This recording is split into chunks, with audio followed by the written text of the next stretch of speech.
Downing Street Christmas parties are outrageous. It's the Prime Minister laughing in our faces. But while we've all been focused on that, something much, much bigger than that has been slipped past us, where the government is taking away our liberties on an industrial scale. You know those documentaries you've seen about a dictator's rise to power? And there's always a bit in the documentary where you think, why didn't they stop him? They could have stopped him when there was still time. That's the bit we're at. We currently have a bill going through its final stages of Parliament, the police bill, which now contains measures which would effectively shut down protest in this country.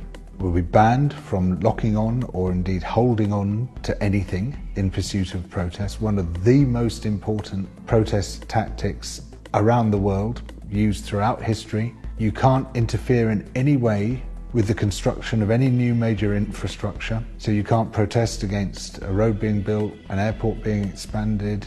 New stop and search powers, which the police will be able to deploy against anyone who they suspect might be carrying equipment for a protest, and indeed other powers where they can stop and search us without suspicion. But even worse than that is this power to ban named people from going to any kind of protest. You put them on a list and those people are then banned from all engagement with protest, even from being able to go on the internet and talk about protest, anything like that, you'll be banned, even though you've committed no crime.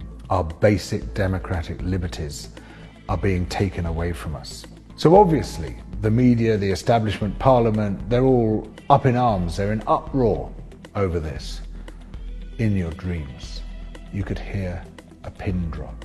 Almost no discussion at all of these massive dictators' powers. Parliament is almost silent on it. The Labour Party is almost silent on it. The press is censoring itself. We don't need that next stage towards autocracy where government censor the press, because it's already happening. And what's very interesting about this is that we have a whole discourse of freedom on the right. We have all these freedom warriors like Julia Hartley-Brewer and Lawrence Fox and Toby Young and Steve Baker and Oliver Dowden and Nadine Dorries, all these people who position themselves as being in favour of liberty.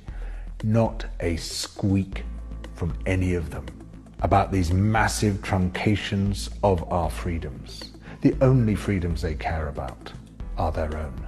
It's not just the police bill which has been slipped past us where we've all been focusing elsewhere. It's also the Nationality and Borders Bill, an unbelievably oppressive piece of legislation where it enables, on a whim, the government to take away your citizenship, to take away your passport. And this could apply to up to 5 million people, predominantly people of colour. It's enacted the fantasy which people like the British National Party and the National Front used to entertain decades ago. It's actually turned it into policy. And it's gone through with scarcely a scrap of coverage. Again and again now, the government is passing these massive, history-changing bills, and the media's looking elsewhere. How can this be? What's going on here? What is this hypnosis which we seem to be under? Media and government, government and media, the same figures go round and round. And they use all the skills and all the contacts which they accumulated as journalists and deploy that cleverness on behalf of their new political masters. Allegra Stratton is a classic example of this. She worked in newspapers and television before becoming the Prime Minister's spokesperson. She was the one who was caught laughing about that Christmas party and had to resign. Basically the fall guy for Johnson, because the favourite Tory blood sport is shooting the messenger. But she was indicative of this meshing of media and government. If the media exists for a purpose, it is to hold power to account. But the great majority of the media reinforces power. Boris Johnson is the most dangerous Prime Minister we've had in the entire democratic era. He creates this impression of being relaxed and funny and spontaneous and bumbling and incompetent. It's all calculated. And he disarms people with this impression of bumbling incompetence, but he's absolutely ruthless when it comes to the pursuit of power.